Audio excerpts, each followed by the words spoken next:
Welcome, everyone. We are so glad you can join us for our third in a series of webinars that JFL Total Wealth Management is hosting to address the economic impact of the coronavirus.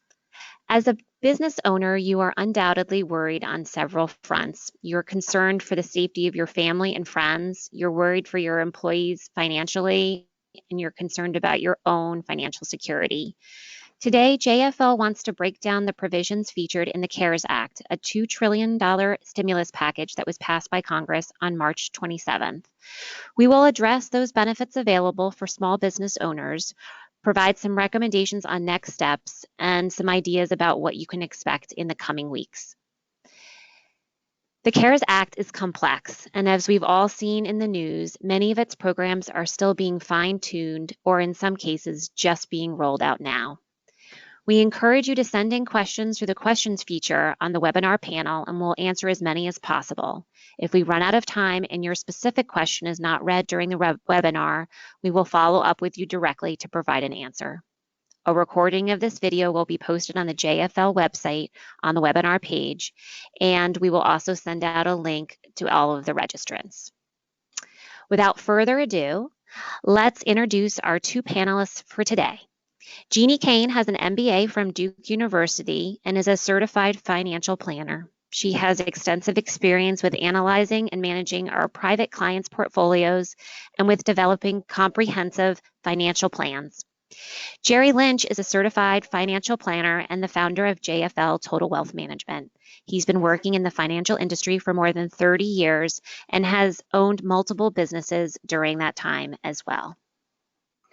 Good afternoon. Thanks for taking the time to join us today. Yeah, thank you everybody for coming. Just to kind of start off, I have my heart for business owners. I've been self-employed for the past 24 years, and I love talking to business owners and figuring out how they make a dollar, how they figure things out. I think their attitudes are totally different. I've been involved in situations back in 2000 where I had to write a check to the company so the employees could get paid, and I didn't. And I think when you go through that, you see the world a little bit differently and you start thinking a little bit differently. Now, basically, so for the past 24 years, we've had JFL. I've also been in insurance and financial services for the past 34 years combined. During that period of time, I've been probably close to 40,000 meetings, averaging over 10 hours, over an hour a piece. So they say it takes 10,000 hours to become an expert at anything. I've spent quite a lot of time meeting with individuals like yourself. Now, I don't take credit for any of the knowledge I have. I'm just fortunate enough where I sit in a room with some brilliant people. And if you do that over and over again, and I understand what's working in your business and I can relate it to somebody else, I think that becomes a very powerful thing. I find that my mistakes, the things that I've done wrong, are the most powerful things that have an impact on me. And I see those things and I say, you know what? I don't ever want to do that again. And I can communicate that to you. When I speak to business owners and they tell me the things that have worked for them and the things that haven't worked, I become a collective of information that you can use to make your business run a little bit more effectively. And I think, going back, we've been through this before, unfortunately. And if we live long enough, we're going to go through something like this again. I went through 2000, I went through 9/11, I went through 2008, and we're going through this, and we're going to survive. And with the new program that's coming out, it's basically $2.3 trillion of money that's being thrown at this problem. It is very reasonable that more money will be thrown at it. And you have to understand how complex an issue this is. So Walmart is the largest company by revenue in the world. They do $500 billion a year in sales. What we're talking about is less than 10 days ago, the government came out with this program and is now setting up a business that's going to have 2.3 trillion, 5 times the size of Walmart, instantaneously. Do you understand, like from a system standpoint, how complicated that is? Do you know how many problems they're going to have in trying to get this thing out? The first problem we saw was when the PPP program became available last Friday, none of the banks were operational. Websites were crashing. They didn't even know what information they wanted.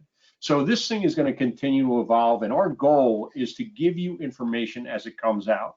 Now, unfortunately, this information is evolving. So what we say today may change over the next week. And as we have more and more information coming out, we're going to do whatever we can to make you more knowledgeable, and hopefully can help with your business. So today I want to go over a couple different things. I want to talk about some recent updates that are out there. Again, this stuff is changing daily. Key individual benefits, small business stimulus provisions, the Payroll Protection Program, the Economic Injury Disaster Loan Program, employee retention credits that are available, net operating losses, which I think is very interesting, and deferral of tax payments. Again, the programs that are out there are designed to give cash back to businesses so that you can maintain your business, keep your employees so they're not going on to social programs. And I do agree that I think it makes more sense to keep your employees employed with you, doing what they can, especially if there's some financial incentives to do that. So with that being said, Jeanne, why don't you tell us a little bit about what's happening out there in the world? Yeah, we'll look at some headlines here. So the U.S. has more people infected with the coronavirus than any other country in the world, we know. As of today, there are more than 400,000 Americans who have had coronavirus. And worldwide, the number of cases has topped 1.4 million. But on a positive note, over 320,000 people worldwide have recovered from the coronavirus. And just yesterday, Governor Cuomo, he was talking about hospitalization rates in New York State and saying the figures are starting to show maybe a little bit of flattening of the curve there. Now, over 80% of the U.S. population is under stay-at-home orders. That's almost 300 million people in some version of a lockdown and staying at home. Now, we know that the kind of the deadline right now released by the government is April 30th. So as we get closer, that may be extended, or we may be able to start getting back to more normal at that period of time. And then we're here kind of primarily talking a bit more about the CARES Act, and that was on March 27th. The U.S. government passed the stimulus package, and it's the largest stimulus package ever when it approved the $2.3 trillion stimulus package, and that's providing assistance to individuals, families, and of course business owners. Jerry? Yeah, what's interesting too is that it's 2.3 trillion. Everything I hear on the media says it's $2 trillion. And again, what difference is it if it's 2 trillion or 2.3 trillion? That 0.3 is $300 billion. So again, this is a huge stimulus program, and it's going out in a variety of different areas. In terms of the sources, they have direct payments coming out about 290 billion. Unemployment are about 260 billion. They're supporting a lot of the states. A lot of the states have very unfunded unemployment benefits, so they're basically throwing money out to maintain that. Their tax breaks coming in about 300 billion. There are loans of about 875 billion, of which 366 of those are forgivable loans. There's grants that are going out to businesses, about 230 billion, and there's other spending that's coming out at about $2.5 billion. Now, that money is going to several buckets. Number one, households are getting about 25% of that money, of $610 billion. You have large businesses that are getting 525 billion. The airline industry, 75 billion. Small businesses, and that's the reason why we're on the phone call today, are getting about 600 billion. States and municipalities are getting about 175. There was a tremendous cost that's going down to the states and local municipalities on this. FEMA, we actually have one of our employees is a FEMA employee, goes all over the world with those projects. They're getting about 45 billion to see what they could do to set up hospitals and things like that. Healthcare providers are getting about 185 billion, and then there's another 65 billion that's out there. So there's a lot of money that's basically being spent, and everybody is referring to this as phase one. We're talking about doing something on infrastructure. They're talking about other programs as well too, extending some of the money that's available for small businesses, which again, I think makes a tremendous amount of sense. And I think it's important that as we go through this is incredibly detailed information. The first thing I'm going to ask you to do is take notes, and if something seems like it's of interest to you, write down whatever that topic is. The second thing I want you to do is I want you to speak to your CPA after this, because these are very complicated financial decisions. I want your CPA to be involved in this. I'm happy to do what I call bird dogging, which is point out opportunities that I think make sense for you. But I think, again, with these level of complexities, I want to make sure that basically you are getting this information as well too. Okay. Now, one of the interesting things about this program is I've been paying in unemployment compensation for the past 24 years. And what always would tick me off is I would not ever be eligible for unemployment for me. I would always question, why do I have to pay it when there's no way that I'm ever going to get it? Under the new rules, I can get it. If I am self-employed, if I'm a contractor, if I have my own business and my income was cut by 20% or more, I will qualify for either a partial or a full unemployment benefit. Again, in the situation, I think this makes sense. For many of you out there, your income has literally gone to zero overnight. So this may be a potential good option. The elimination period of 1 week has been waived. The federal government's going to cover that cost. There's an additional bonus check of extra $600 per week for up to 4 months, and the benefits have been extended for an extra 13 weeks. Now, again, it is very possible that these will change again. If they see that this thing is going on, the main thing is, and I mentioned this in our last conversation, is that first we have to stop the spread of the virus. That's by doing what we're doing, social distancing and so forth. That will give our smart people, the scientists and the engineers, the ability to figure out how to get rid of this thing. After that, we got to get business up and running as fast as possible. To the extent that we could keep people in paychecks so that they are spending money, because 70% of the US economy is driven by consumer spending. You going out and buying food, you going out and having some work done, whatever the case may be. We need to keep that going so that when we get back to work, we have the ability to just basically push a button and get out there as fast as possible.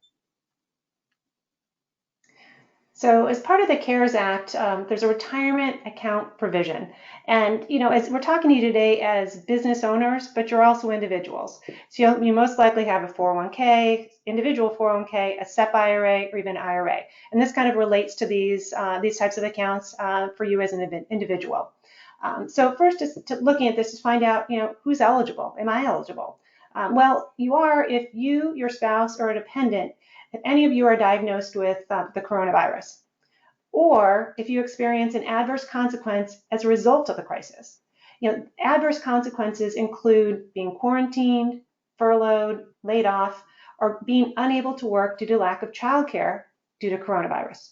If you meet either of these criteria, you really just need to reach out to your plan and just let them know that you're entitled. And through the CARES Act, they're looking to get that information and get money out to you, as quickly as possible. So what's available to you? So the CARES Act allows you to take out 100% of your retirement plan balance up to $100,000. Now, if you have multiple accounts, say you've got a 401k and then you also have an IRA, it's $100,000 in total across all of those accounts, not $100,000 from each. So go ahead. Okay, so let's take a look. You've got a couple options. The first thing you can do, you can take a loan from your 401k. Now, if you do take a loan, it needs to happen this year. And the CARES Act, they're going to delay your repayment obligations for up to a year. And you may be delayed up to a year, but then you'll have 5 years from that point in time to repay it back. The other option is to take an early distribution from your 401k or your IRA. Again, the money needs to come out in 2020. There's no penalty to take this money out. Now, normally, if you're under 59 and a half, you'd have to pay a 10% penalty to take the money out. But with the CARES Act, this penalty has been waived. And there are no taxes that are being withheld when you take the money out. Now, you will definitely still owe the taxes, but the distribution, it can be paid out over a period of 3 years. So meaning you have to pay back the taxes over a 3-year period of time. Now, keep in mind, you don't have to spread it out. If 2020 is a low income year, you may not want to because you're in a lower tax bracket. And you can also put the money back. It can be repaid into your IRA or into your retirement plan, again, within 3 years of taking this distribution. This really gives you the opportunity to make up some financial ground that you may have lost by taking the money out. Now, Jerry, I think you had a couple other things you wanted to add to the slide. Yeah, again, I'm a fan of having 5 potential solutions for any problem. I don't want to have one solution, I want 5. One of the problems that every business owner has now is cash flow. It's having liquidity. So when I'm looking at a potential problem, the first thing I want to say to myself, all right, where do I have liquidity? Now, a lot of times people have what they call their buckets of money. It's characterized, this is my college savings money. This is my retirement money. This is my beach house money. This is my whatever. All right. And in my mind, a dollar is a dollar. It doesn't care if it's in your home or your retirement account. So when I have a problem, I want to know, where do I have liquidity? Now, it's good to know that potentially I could take money out of my 401k plan up to 100 grand, and I would probably recommend more the distribution as opposed to the loan. The distribution gives me the ability not to have to make any payments for 3 years, and I could put that money in at the end of that period of time. That's one of my potential solutions.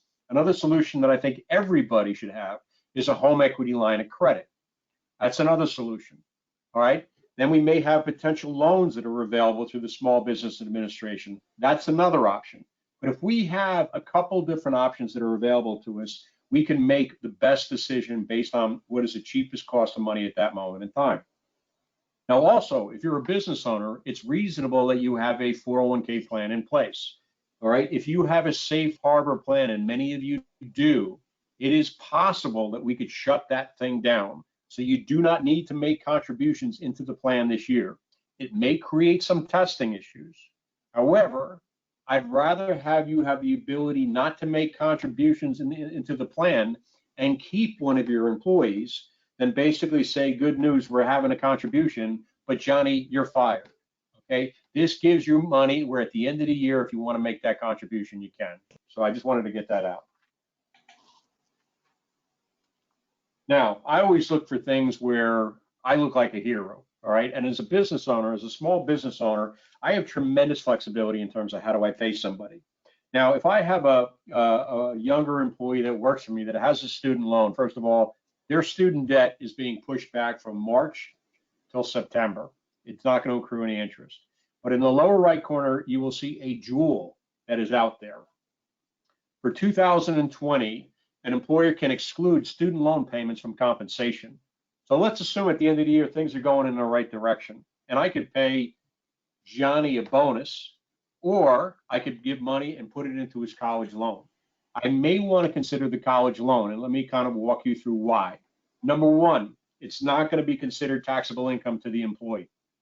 All right. If you give him that money to pay his student loan, he's probably going to lose 20 to 30% in state and federal income taxes. Number two, it's going to be, since the payment's going directly for a student loan, it doesn't count for Social Security, it doesn't count for FICA, and it doesn't count towards your workers' compensation rates. So it's going to be less expensive for you to pay them that way.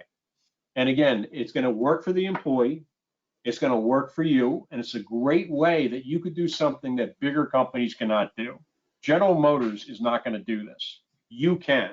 And if you do have younger employees that work for you, this is a tremendous benefit that you could do now. We'll see if they even include it next year. Okay, so one of the things that we wanted to also talk about is estate planning documents. Now we know that everyone needs estate planning docs, but as a business owner, it's even more critical for you to have the right documents in place and make sure that these are up to date. So there's really kind of three core estate planning documents. The first being kind of wills and buy-sell agreements, revocable living trusts. You've got your beneficiary designations, and those are really related to your life insurance and retirement accounts, where you designate who will get the asset if something happens to you.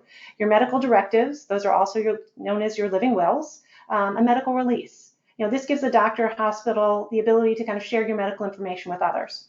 And then also, finally, the powers of attorney. These are the legal documents that give one person the power to act for another. These can be broad or limited, permanent or situational, and be for healthcare, finances, or property.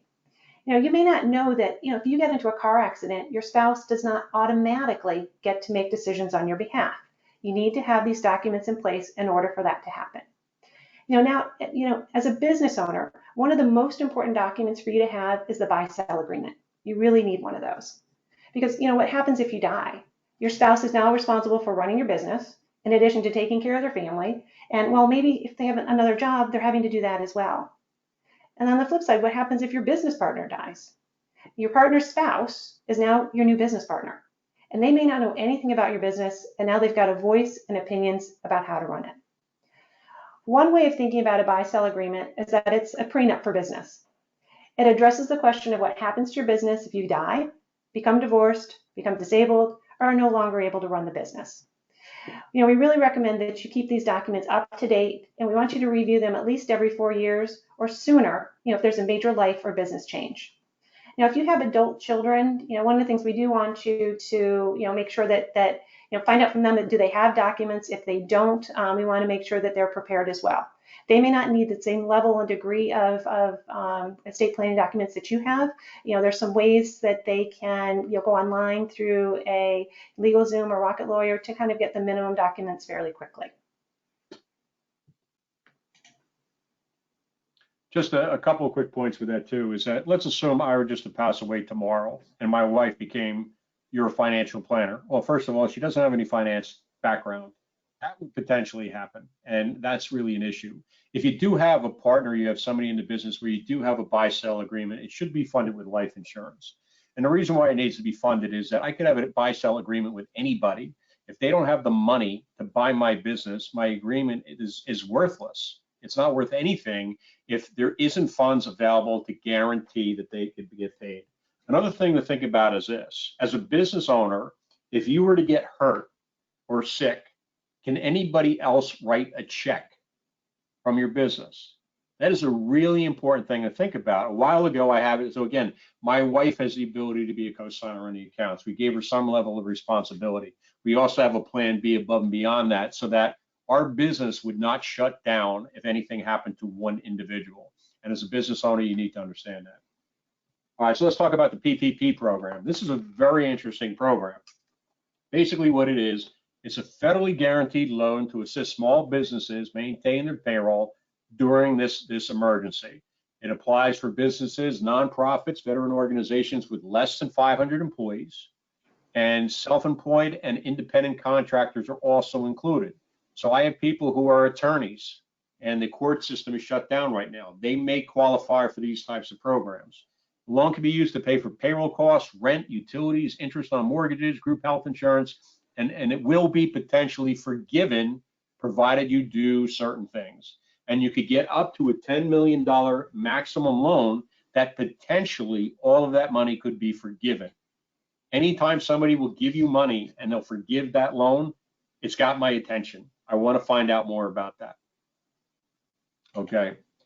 Now, let's say next. All right, here we go. All right, they must apply for the loan through your small business administration lender. Most of the bigger banks are part of the SBA program. The program went live last Friday.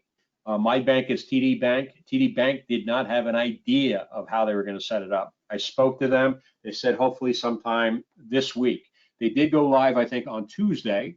But again, one of the issues is that none of the businesses or the banks that are supporting these loans have any idea how they're supposed to be administering these things. They're asking for a bunch of information, which a lot of the information is not going to be valid. Some of what I've heard is that they're asking for assets. These are no personal guaranteed and no collateral is required for these types of loans. So they don't really need to have the assets.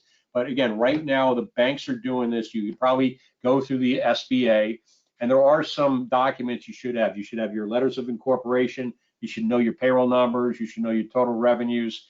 There's information that you could get from the SBA that will help you prepare for this information. The loan could be for 2.5 times what your average monthly payroll cost was. So take a snapshot of 2019, see what your numbers were for the year, exclude compensation greater than 100 grand, and divide by 12, multiply by 2.5, and that's how you come up with a number. So again, if my payroll numbers came out to, let's say, $1 million, I would divide that by 12, and then I would multiply that by 2.5, and that would give me a number of what the potential maximum of that loan will be. Now, also what can be included in there is employee benefits, such as medical, contributions towards retirement accounts, and certain types of taxes that you pay, payroll taxes and so forth. So that number, you need to know that too, because that number will bring this thing up substantially, and they're going to give you 2.5 times what that number is per month.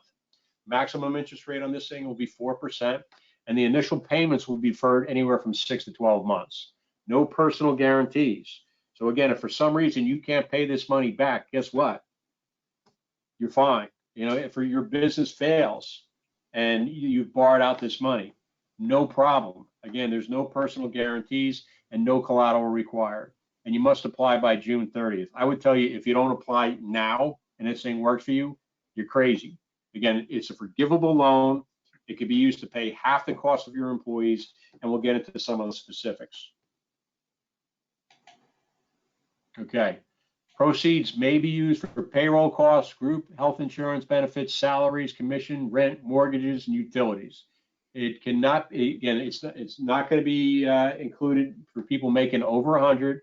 Qualified won't count towards qualified sick leave. Again, if somebody goes out because of the corona, or qualified family leave wages, as a credit is allowed under the Families First Corona Act. So again, it can be used for payroll, insurance premiums, salaries, commissions, mortgage, utilities. So basically a lot of what we're doing on a regular basis. It cannot be used for product. Okay, the forgivable portion of the loan equals 100% of the amount spent on the following items during the 8 weeks following the issuance of the loan. Payroll costs excluded prorated amounts for individuals making above 100 grand, rent, mortgage interest, and utilities. So again, if they give you 100,000 and your payroll costs come out to 100,000, then 100% of this loan is forgivable, assuming that you have the same amount of employees. Only the same amount of employees from February 15th to June 30th of 2020 as you did during the same period in 2019, or January 1st to February 15th. So there's two ways that you could look at this to qualify. No employees with compensation less than 100,000 have reductions have less reductions of more than 25%. So I can't hire somebody back who is making 90 at $20,000. Again, to be included, they have to have a reduction no more of 25% of their income.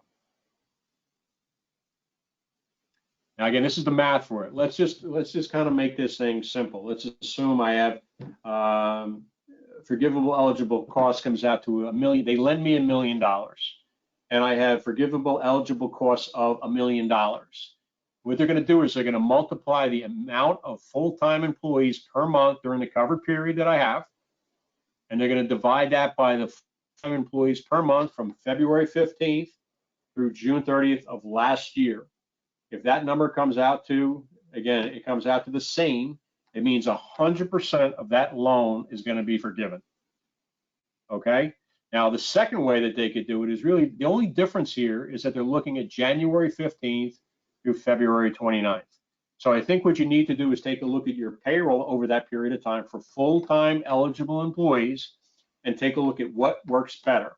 And based off that, we could deem whether or not we have forgiveness of the loan. Now, again, if it's not 100% forgiven, and basically I have 80% of my employees and 80% of the loan is going to be forgiven, that's still really nice. If somebody gives me 100 grand and forgives 80,000 of that, I am totally fine with paying 20. Again, need to review the numbers to make sure that it makes sense for you. Now, this is the amazing beauty. Everybody, if you have a camera, take a picture of this, because this is the crown jewel. Okay? Let's assume they give me $1 million loan. Okay? I take that $1 million and I pay it on salary. So at the end of the day, my net cost was zero. Okay? Pretty simple. From a taxable standpoint, that loan is tax-free income. It's not like I sold $1 million of product and I have to declare $1 million of income. It is tax-free income. All right? I have $1 million expense for salary.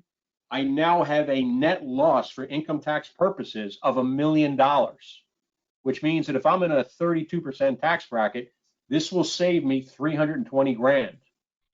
That is a beautiful thing. So I'm getting the money to pay my employees' loans, okay, pay their salaries, and then I'm getting a tax deduction on the full amount, even though they gave me that money. That is awesome. And again, take a look at these numbers, apply for the loans if it makes sense, run this by your CPA, but I think your CPA is going to say, this is awesome and we want to do this. I'm going to talk a little bit about this is actually a long-standing program with the SBA. It's called the Economic Injury Disaster Loan Program. And it was originally created to help businesses, in disaster areas. The CARES Act has it's extended it to entities suffering from, temporary loss of revenue due to the coronavirus, and it also provided additional money and made it more widely available. So who's eligible for this? Really, it's any small businesses with less than 500 employees. Now, keep in mind, this does include sole proprietorships, independent contractors, and self-employed persons. The most you can apply for is $2 million. It's a working capital loan with up to a 30-year term. The way you apply is going directly to the SBA website. The nice thing about this too is you can apply for an advance or an emergency grant for up to $10,000. This $10,000 advance, doesn't have to be paid back, even if you don't get approved for the loan. So if you get the 10 grand and you don't get approved, you still get to keep the money. The SBA is claiming these grants are going out within 3 days of applying. Now, in reality, it's taking longer than that. This program historically has given out about $30 billion a year, and now they're trying to process that volume in a matter of weeks, if not days. Just keep in mind that the EIDL is a loan, and you do have to pay it back. So if you do need to take one, you need to feel very comfortable that you have the ability to stay in business and also pay it back.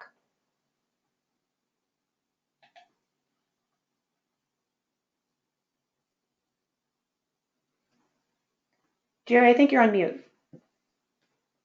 Ma'am, I have some kind of problem with music. I'll be right back. Sorry, guys. The Easter Bunny was being driven past by 17 police vehicles, so I apologize for the sirens in the background. Totally understand. Okay, so the CARES Act also has a program for employee pension credits. Again, credits are very powerful. They're more powerful than a deduction. A credit is a dollar-for-dollar reduction off your tax liability. And with this program, 50% of the qualified wages per employee can be paid through this credit. Maximum value per employee per quarter is $10,000. So really what we're talking about is $40,000 of income or below. And it would include the cost of qualified healthcare expenses and so forth. And there are different values for small versus larger businesses. So small businesses, 100% of the qualified wages per employee up to the maximum of $10,000. For big businesses, it only applies for employees that are not working due to Corona. So again, this is something too that I think in the right situation is a tremendous planning tool, and you might want to see if this is a option that would work for you. So the operation under the employer retention credit, the eligibility is operations are partially or fully suspended due to the government shutting down your business or your operations, or you have a quarter with 50% drop in revenue, not profit, for the same quarter versus 2019. So if my second quarter revenue has dropped by 50% versus where it was last year in that same quarter, I would potentially qualify for this program. The credit will apply through the end of 2020. So if I get this credit, they will continue to pay me through the end of the year or until my income is 80% of what it was the previous year. So again, let's assume I'm in the widget sales business and my sales went from 100,000 per quarter to zero. It means right now I would qualify for that credit. When my revenues go up to $80,000 or at the end of 2020, that is when this program would shut down for me. And again, these programs may change. They may add more time on these programs depending on what's happening out there in the economy.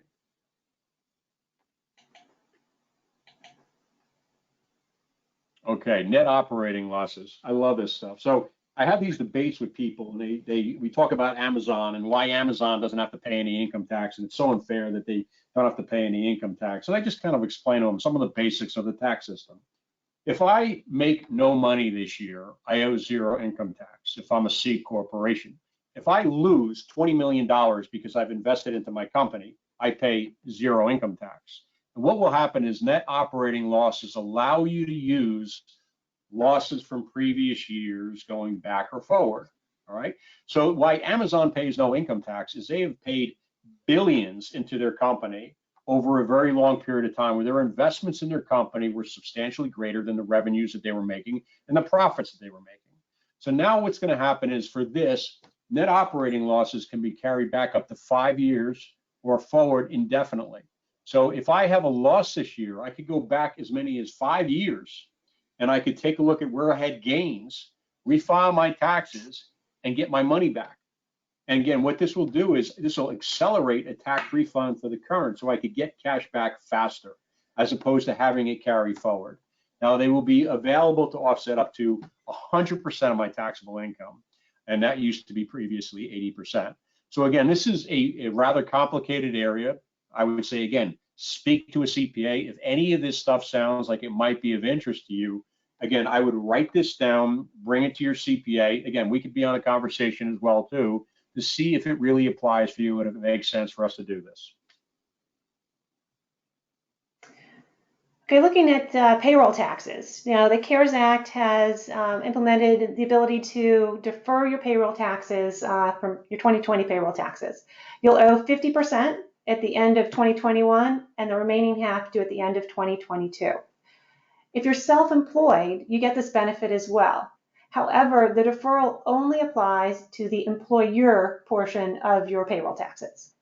We do recommend that you set up a separate account. You can use this account to kind of hold the funds that you'll need to pay the deferred taxes. That way you'll have the money available to pay your taxes when they're due. Great. Thanks, Jeannie and Jerry. That was some great information. Here's a little humor to keep us all laughing on this Thursday afternoon. And now we're to the point where we can do some question and answers. If you guys have any specific questions about what you may have heard today, or anything you may have, maybe personal experiences in terms of what you've had or experiences you've had applying for any of the loans. We did get a couple questions that have come in so far that I wanted to read off. One is, can I apply for and receive both a PPP loan and the EIDL loan? Or can we do both of those? Jerry, I'll go ahead and take that one. The simple answer is yes. You can apply for both. If you're eligible for both, you apply for both. And but the catch is that you need to, like, if you apply for PPP and you use that for payroll, you can't use the EIDL loan for payroll as well. It has to be different assets being, or different expenses going to the different programs. Okay. For any of the independent contractors that are out there, what would you recommend kind of the first steps of what they should do, and kind of what are the options available for them? Jeannie, you want me to get that one? Yeah, go ahead. All right. A few things. Number one is, first of all, take a step back, take a look at your situation, and see, first of all, again, will you potentially qualify for unemployment? A lot of people who would never qualify for unemployment now will. If your revenue pretty much went out to zero, I would say, or again, you have a drop of more than 20%, you may qualify for this. So go to the states. Right now, I heard something yesterday on New York. They have a backlog of 1.5 million unemployment claims. They could do about 51,000. So you want to get on that line as soon as you physically can. Go onto the website, check that out. Secondly, many of these people may apply for the PPP program just because they have salary. If you're an S corporation, you take a reasonable salary, and then you take distributions. If you're an LLC, you're subject to Social Security, so you would potentially qualify for some type of wage replacement program. I would also say take a look at what you have in terms of liquidity. You know, again, as a business owner, a lot of your wealth is tied into your company. So do you have a home equity line of credit? I cannot stress this enough. I'm not a fan of using a home equity line of credit. I'm a fan of having it. All right. If there's a problem, I want to make sure I can write a check and I don't have to ask anybody. If you need to apply for this thing right now, go for it. But it might be harder simply because these banks are swamped in terms of their priorities. And number two, your income may be lower and they may have questions on it. If you get loans when you don't need it, it's never a problem. And again, also with the programs that they have for 401k plans, where they can potentially borrow money, again, that's an option. So when I see that they have a problem, I want to put out as many potential options as possible and say, based on the specifics, I think we should go in this direction. But I think it's a matter of having what are the potential options that are available, what works, what doesn't, run it by the CPA, get us involved, we'll help to the extent we can.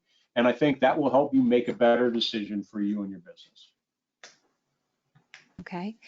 Someone wrote in, if you are awarded a PPP loan, how long do you need to retain your employees? Good question. Basically, that was in the formula that they had there. So they're going to take a look. It really is over a 5-month period of time that they're going to want to make sure you're doing that. So they're going to pay for 2.5 months. You're going to pay for 2.5 months. Again, you're getting a tax benefit for the fact that they're paying you that money. Again, the goal of this thing is to retain your employees over this period of time. So again, worst comes to worst. I mean, there's a couple of things you need to say to yourself. Does this make sense? Do you see your business coming around over this period of time? Is there a benefit of me keeping these people here? I have companies that we're working with where literally they're not going to have revenues coming in for a very long period of time. They do a lot of work overseas. Overseas has to get reopened. They have processes. It takes like from the time that they start to the time that they have money in the bank, it could be an 8-month period of time. If that's your situation, you really need to sit down and say, does it make sense for me to go for these loans? Because you got to pay the loans back, all right, if you don't qualify for these programs. And I don't want somebody coming out of this with a tremendous amount of debt that they're never going to be able to pay off. So we got to take a look at that and see what makes sense. Okay. Do you know, do commissions and bonuses count toward the PPP up to the $100,000 limit per per employee? It does. So any income up to $100,000. And then on top of that, you could add your medical benefits. You could add your 401k contributions if you have a defined benefit plan.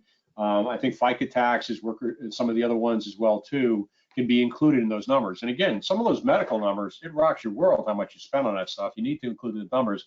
That would be in excess of 100,000. So again, right now, I would just say when you're making sure when you're putting this information in, because when I first put my information in, again, they capped it out at 100. Next day, they came out saying you could use employee benefits. So I had to go back to my bank and say, can we redo this? I sent them a bunch of stuff. So again, as more information comes out, I think that right now, nobody that I know that has applied for this has received phone calls from the bank saying, we have questions on what we're trying to do for you. Nobody that I know that has applied for the $10,000 emergency loan has gotten that. So I think they're just totally overwhelmed. Nobody was ever set up to have a system with this much money going out in this short a period of time. So it's going to take some time, and you need to make sure you really think this thing through before you pull the trigger and take a bunch of money that you may have to pay back. Okay. So I know we talked a little bit about this before when we were talking about retirement accounts and being able to take a loan or an early withdrawal. Could you just clarify again, if you were taking money out of your 401k account or your retirement account, do you recommend taking a loan or doing the early withdrawal? Again, I need to understand the specifics, but more likely than not, I would say I would recommend the withdrawal. Simply because on a loan, I have to pay back myself with interest, which is fine. I don't have a problem with the interest, but I got to make payments at some point, right? And if let's assume that next year the loan, the market's bad, I still can't make the payments for the loan because my business is not that great. I'm going to default on a loan, which means that 10% penalty may be in place next year, all right? If I do a distribution this year, I don't have to pay it back for 3 full years. I don't have to pay back any interest for 3 full years. If I want, I could pay the taxes over a period of time, but I have a lot more flexibility. And I think that would make more sense for most people. But before you do it, again, you're losing the growth of the money. Anytime we have these declines, there's usually a spurt right after that. I don't want to have my money outside my 401k plan when there's a spike in the market. I lose that. So I'm losing the opportunity cost. And I would just say too that 401k money is protected from creditors. I don't want to take money that's protected from creditors and give it to creditors unless I really have to, and I feel very comfortable that will take me through my business. Okay. Well, I think that brings us almost to our time limit.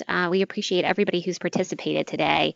We realize that this presentation contained a lot of information to digest, including financial relief, the tax strategies, and some of the different loan opportunities. And a lot of these provisions are still being rolled out or fine-tuned as we speak. So feel free to contact the office with any questions.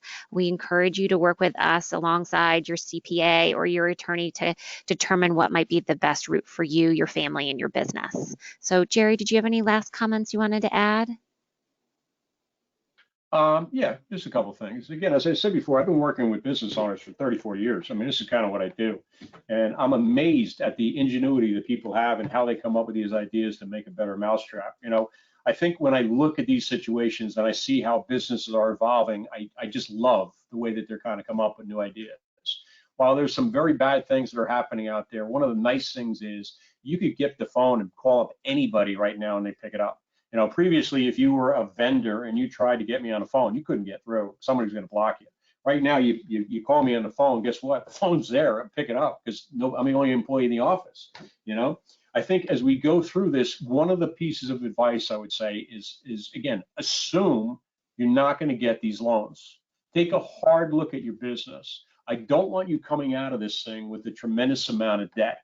All right. If you think that if you get these loans, your business should be fine and everything will be okay, I think these are great tools. But I think you have to say to yourself, I don't get these loans and I'm paying these people over this period of time. So now I'm taking money out of my pocket and I don't get the loan. Am I going to be out of business? And I think a lot of people may not get some of this stuff. They're assuming that they're going to get it and they're going to be shot just because they leverage themselves too much. So I think, again, one of the nice things about what we do is we talk to a lot of different people. We have a lot of resources that are available to you, whether it's CPAs, bankers, tax attorneys, whatever the case may be. And if you need advice on something, if I don't have the answer, I could point you in the right direction. And I think right now we need to make educated decisions on what we need to do with our business. One of the things that I do weekly now is I'm part of a coaching program where some of the best advisors in the United States are part of it. And every week we get on the phone and we share ideas on what we could be doing differently. So I have a guy from LA, I got a guy from Chicago, Virginia, Boston. And what's beautiful is that we're not competing and we could share ideas on how are they communicating with their clients, how are they getting the word out, how are they taking care of their employees. And this is a powerful way to do this. So if you have other people in your industry that you could get on the phone once a week and just kind of talk to them and say, how you doing this? How you doing that? I think that's an opportunity of a lifetime to get some great information. And I think, again, this is a tough time for business owners. We're going to get through this. And I think we're going to be stronger because of it when we get done. So I appreciate your confidence in our firm and with us. Again, I get such a thrill out of waking up in the morning and seeing what we can do to make your life a little bit better. And thank you very much for your support. So thank you very much. And whatever we can do to help you, let me know. Thank you. Thanks, everyone. Stay safe and have a great weekend. Thank you. Take care.